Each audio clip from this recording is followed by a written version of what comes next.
ನಮಸ್ತೆ ವೀಕ್ಷಕರೇ, ಇವತ್ತು ನವಮಿ, ನಾಳೆ ದಶಮಿ ಹಾಗೂ ನಾಳೆ ಏಕಾದಶಿ ಹಾಗೂ ಗುರುವಾರ ದಿನ ದ್ವಾದಶಿ, ಬುಧವಾರ ಏಕಾದಶಿ.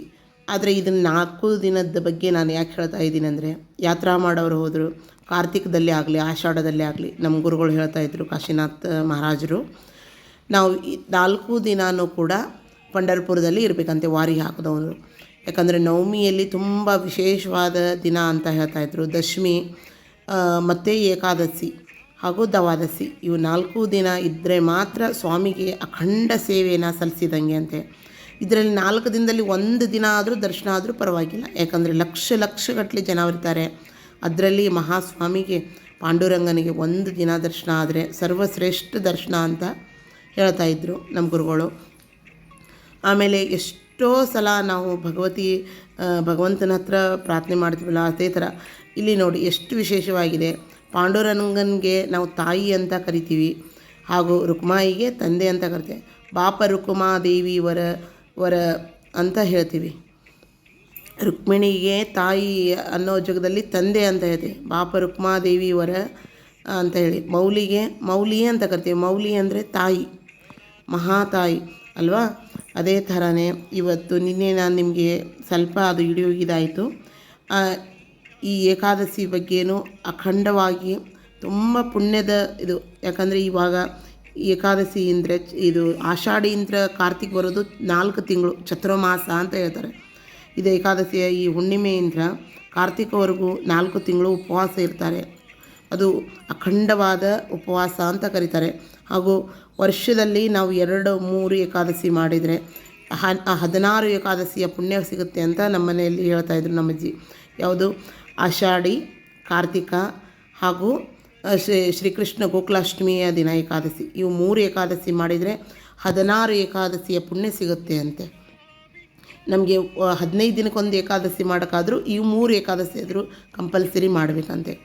ಆನಂತರ ಕನ್ನಡಿ ರಾಜ ಪಂಡರಿಲಾಲ ಅಂತ ನಾನು ಇದರಲ್ಲಿ ಹಾಕಿದ್ದೀನಿ. ಇದರ ಅರ್ಥ ಏನಂದರೆ, ಒಬ್ಬ ಭಕ್ತ ಕೀರ್ತನಕರ್ತ ಎಲ್ಲ ಹತ್ರನೂ ತನ್ನ ಮನೆಯ ಸಂಸಾರ ಸಾಕೋಸ್ಕರ 4 ದುಡ್ಡಿನಿಗೋಸ್ಕರ ಅವನು ಸ್ವಾಮಿಯ ವರ್ಣನೆ ಹೇಳ್ತಾ ಇರ್ತಾನೆ. ಯಾರ್ದು? ಪಾಂಡುರಂಗಂದು. ಪ್ರತಿಯೊಂದೂ ವರ್ಣನೆ ಆ ಥರ ಮಾಡಿದ ಪಾಂಡುರಂಗ. ಬಂಗಾರದ ಗೋಡೆಗಳಿದೆ ಪಂಢರಪುರದಲ್ಲಿ, ಮುತ್ತು ರತ್ನಗಳನ್ನು ಕೊಡ್ತಾನೆ. ಮತ್ತು ಯಾರ ಕಷ್ಟಕ್ಕೂ ಕೂಡ ಅವನು ಮನ್ನಿಸ್ತಾನೆ ಪಾಂಡುರಂಗ.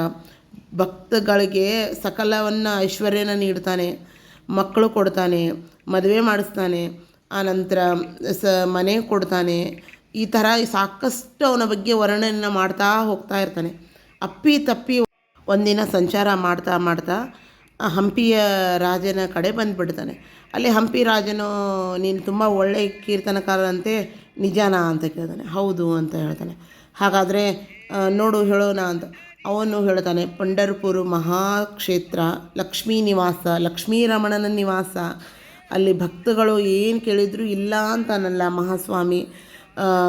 ಚಿನ್ನದ ಗೋಡೆಗಳಿದ್ದಾವೆ ದೇವಸ್ಥಾನದಲ್ಲಿ, ಭೂಮಿ, ಬೆಳ್ಳಿ, ವಜ್ರ, ವೈಡೂರ್ಯ, ನಾಣ್ಯ ಎಲ್ಲವೂ ಇದ್ದಾವೆ ಅಂತ ಹೇಳ್ತಾನೆ. ಆದರೆ ಅದೇ ಅವನಿಗೆ ಕುತ್ತಾಗ್ಬಿಡುತ್ತೆ. ಯಾಕಂದರೆ ಅದು ಅವನಿಗೂ ಗೊತ್ತಿರಲ್ಲ ಪ್ರತ್ಯಕ್ಷವಾಗಿ. ಯಾಕಂದರೆ ಅವನು ಜೀವನಗೋಸ್ಕರ ಮತ್ತು ಮಾತಿಗೆ ಮಾತು ಬಂದು, ಯಾಕಂದರೆ ಮಹಾಸ್ವಾಮಿ ಅವನು, ಎಲ್ಲ ಸಕಲ ಐಶ್ವರ್ಯ ಕೊಟ್ಟ ಪಾಂಡುರಂಗ. ಹಾಗಾಗಿ ಹೇಳ್ತಾ ಇರ್ತಾನೆ. ಆಗ ಹಂಪಿ ರಾಜ, ನಿಜಾನ ಇದು ಅಂತ ಕೇಳ್ತಾನೆ. ಹೌದು ಅಂತ ಹಾಗಾದರೆ ನಡಿ ಹೋಗೋಣ ಪಾಂಡುರಂಗನ ಹತ್ರ ಅಂತ ಹೇಳಿ ಅವನಿಗೆ ಕರ್ಕೊಂಡು ಹೋಗ್ತಾನೆ. ಆದರೆ ಇಲ್ಲ ಅಂದರೆ ನಿನ್ನ ತಲೆನ ಕಡಿದ್ಬಿಡ್ತೀನಿ ಅಂತ ಹೇಳ್ತಾನೆ, ಭಯಪಡಿಸ್ಬಿಡ್ತಾನೆ. ಆ ಭಯದಲ್ಲೇ ಅವನು ಹೇಳ್ತಾನೆ, ಸ್ವಾಮಿ ನಿನ್ನ ಪ್ರವಚನ ನಾನು ಸಣ್ಣವನಿಂದ ಕೇಳ್ಕೊಂಡು ಬಂದಿದ್ದೀನಿ, ಆದರೆ ನನ್ನ ಹೊಟ್ಟೆ ಪಾಡಿಗೋಸ್ಕರ ನಿನ್ನ ಬಗ್ಗೆ ನಾನು ಹೇಳ್ತಾ ಇದ್ದೀನಿ ಈ ಹಂಪಿ ರಾಜನ ಎದುರುಗಡೆ. ಅವನು ನಿನ್ನ ಕಡೆ ಕರ್ಕೊಂಡು ಬರ್ತಾ ಇದ್ದಾನೆ, ದಯವಿಟ್ಟು ನನ್ನ ಪ್ರಾಣ ಮಾನ ರಕ್ಷಣೆ ಮಾಡೋ ಜವಾಬ್ದಾರಿ ನಿಂದು ಅಂತ ಕೇಳ್ಕೊತಾನೆ. ಆಗ ಆ ರಾಜನ ಕರ್ಕೊಂಡು ಹಂಪಿಯಿಂದ ಪಂಢರಪುರಕ್ಕೆ ಬರ್ತಾನೆ. ಮಹಾನ್ ರಾಜ ಹಂಪಿ ರಾಜನಿಗೆ ಆಗ ಪಂಢರಪುರಕ್ಕೆ ಬಂದಾಗ ತುಂಬ ಚಿಂತೆಯಲ್ಲಿ ಇರ್ತಾನೆ. ಆಗ ಪಾಂಡುರಂಗನಿಗೆ ಅರ್ಥ ಆಗುತ್ತೆ, ತನ್ನ ಭಕ್ತ ತನ್ನ ಏನು ಕೀರ್ತನೆ ಹೇಳ್ತಾ ಇರ್ತಾನೆ, ತನ್ನ ಬಗ್ಗೆ ಲೋಕ ಎಲ್ಲ ಸಂಚಾರ ಮಾಡ್ತಿರ್ತಾನೆ, ತನ್ನ ಬಗ್ಗೆ ನನ್ನ ಭಕ್ತನಿಗೆ ಇಂಥ ಸಂಕಟ ಬಂದಿದಾಗ ಮಹಾಲಕ್ಷ್ಮಿಯಾದ ರುಕ್ಮಿಣಿ ದೇವಿಗೆ ಹೇಳ್ತಾನೆ, ರುಕ್ಮಿಣಿ ಇವತ್ತು ನಾವು ಒಂದು ಚಮತ್ಕಾರನ ಮಾಡಬೇಕು ಅಂತ ಹೇಳ್ತಾನೆ. ಏನು ಅಂತ ಕೇಳಿದಾಗ, ಇಡೀ ಪಂಢರಪುರನ ಬಂಗಾರದವಾಗಿ ಮಾರ್ಪಡಿಸಬೇಕು ನೀನು ಅಂತ ಕೇಳ್ತಾನೆ.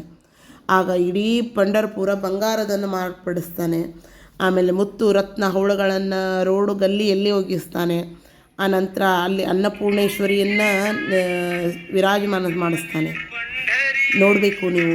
ಮಾಡಿ, ಶೇರ್ ಮಾಡಿ, ಕಮೆಂಟ್ ಮಾಡಿ ಮತ್ತು ಬೆಲ್ ಐಕಾನ್ನ ಪ್ರೆಸ್ ಮಾಡಿ.